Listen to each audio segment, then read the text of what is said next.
Hello guys, இந்த வீடியோவில் electric type gym தான் எப்படி வின் பண்ண போகிறோம் அப்படிங்கிறத பார்க்க போகிறோம். மோஸ்ட்லி இந்த ஜிம்மில் எல்லாமே பீக்கச்சு தான் வச்சுருப்பாங்க.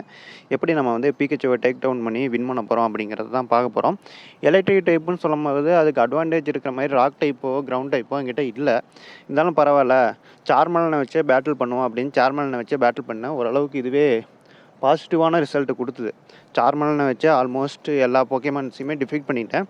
அது மட்டும் இல்லாமல் சார்மலனுக்கு எக்ஸ்பீரியன்ஸ் அதிகமாக ஏறும் அப்படிங்கிற ஒரு காரணத்தினால ஈஸியாக லெவலப் பண்ணுறதுக்கு இந்த ஜிம்மு வந்து ரொம்ப யூஸ்ஃபுல்லாக இருந்துச்சு.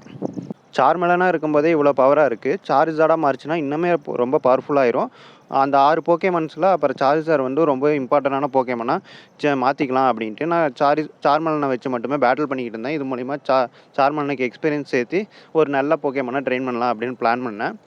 ஸோ ஃபஸ்ட்டு ஒரு ட்ரெயினரை வின் பண்ணியாச்சு. அதுக்கப்புறம் இன்னும் 2 ட்ரெயினர் இருக்காங்க. அடுத்து இருக்கிற ட்ரெயினர்கிட்டையும் பீக்கச்சு தான் இருக்குது. சேம் எம்பரர் யூஸ் பண்ணியே வந்து பீக்கச்சுவையும் அடித்தாச்சு. ஒரு அட்டாக்லேயே பாதி ஹெச்பிக்கு மேலே போயிடுச்சு. 2 அட்டாக் பண்ணால் போகிறோம், ஒரு போக்கேமானை வந்து டிஃபீட் பண்ணிடலாம். எக்ஸ்பீரியன்ஸு கெயின் ஆகுது. ஆல்ரெடி 27 லெவல் வந்தாச்சு. 27ஆவது லெவலில் வந்தனால புது அட்டாக் ஒன்று வந்து சார்மலன் வந்து கற்றுக்குது. கேரி பேஸ் அப்படிங்கிற ஒரு அட்டாக்கு. மோஸ்ட்லி இந்த அட்டாக் வந்து யூஸ் ஆகாது, இருந்தாலும் பரவாயில்ல அப்படின்ட்டு அதுக்கு ட்ரெயின் பண்ணி கொடுத்தாச்சு. இதுக்கப்புறம் வரப்போகிற 2 அட்டாக் தான் இம்பார்ட்டண்டான அட்டாக் சார்மலனுக்கு. ஏன்னா ஃப்ளைம் த்ரோ வரும், விங்ஸ் அட்டாக்கும் வரும். அதுவும் சார்ஜார்டாக எவால்வ் ஆகும்போது அந்த 2 அட்டாக்குமே வரும். அது ரொம்பவே பவர்ஃபுல்லாக இருக்கும். ஒரு அட்டாக் பண்ணாலே ஆல்மோஸ்ட் எனிமி போக்கேமான்ஸ் வந்து ஃபெயிண்ட் ஆகிற அளவுக்கு பவர்ஃபுல்லாக இருக்கும். யாரெல்லாம் சார்ஜார்டு யூஸ் பண்ணீங்களோ அவங்க கமெண்டில் சொல்லுங்கள் எந்த அளவுக்கு அந்த கேரக்டர் வந்து ஓபியான பவர்னு. அடுத்து 2வது போக்கேமானையும் ஆல்மோஸ்ட் அடித்தாச்சு, சார்மலனை வச்சு மட்டுமே.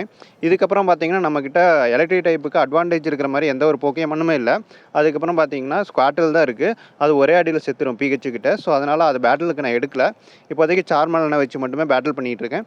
2வது போக்கேமானும் அடுத்து பீக்கச்சு தான் வச்சுருக்கான். ஸோ அதனால் மறுபடியும் சார்மலனை வச்சே முடிச்சிடலாம் அப்படின்னு முடிவு பண்ணியாச்சு. ஒரே அட்டாக்கில் செத்து போயிடுச்சு. லெவலப் ஆனனால ஒரே அட்டாக்கில் வந்து டிஃபீட் பண்ணியாச்சு. 3 ட்ரெயினரையும் முடிச்சாச்சு. அதுக்கப்புறம் வந்து மாஸ்டர் கூட தான் பேட்டில் பண்ணோம். ஜிம் லீடர் கூட பேட்டில் பண்ணுறதுக்கு முன்னாடி போக்கேமானுக்கு போய் ஹெச்பி ஏற்றிடுவோம் அப்படின்ட்டு ஹெச்பி ஏற்றுறதுக்காக போக்கேமான் சென்டருக்கு போயிட்டுருக்கேன். ஆக்சுவலி போக்கேமான் சென்டர் இங்கே பக்கத்தில் தான் இருக்கும். ஸோ நான் ஹெச்பி ஏற்றிட்டு வந்து மறுபடியும் ட்ரெயினர் கூட பேட்டில் பண்ணலாம் அப்படின்னு முடிவு பண்ணிட்டேன். ஜிம் லீடர்கிட்ட பேட்டில் பண்ணுறதுக்கு அங்கே இருக்கிற 2 சுவிட்சை ஆன் பண்ணணும். அது ஒன்று தான் அங்கே இருக்கிற ஒரு பெரிய பிரச்சனை. ஸோ அது எப்படிங்கிறத நெக்ஸ்ட் வீடியோவில் பார்ப்போம்.